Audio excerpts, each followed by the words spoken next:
Obviously the title of the show is Hijack, and we're not hiding that, but I think the fun of the show is in, as Idris's character Sam discovers, trying to figure out what's going on, and playing detective and trying to figure out what's going on with the hijack and how to solve it and how to live through to the next second and next minute.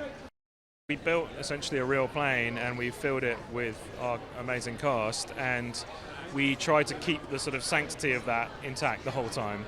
And as a result, it was a very stressful and intense environment for everyone. We tried to keep it light when we weren't shooting, but when we were in the moment and when we were shooting, you know, those doors are closed. It really does feel like you're on a plane and it's happening for real. So it was a real joy for me as a director, because really you can swing the camera around and people are in the moment and they are experiencing it, you know, for the first time every time. So Idris is the sort of the planet around which all other moons and smaller planets orbit. You know, it's incredible having someone like that at the center of the show, not just because it forces everyone else to raise their game, but also because, you know, he really embodies the character. He's charming. He can convince you to do something you might not otherwise want to do, and so it was a gift having Idris in that role.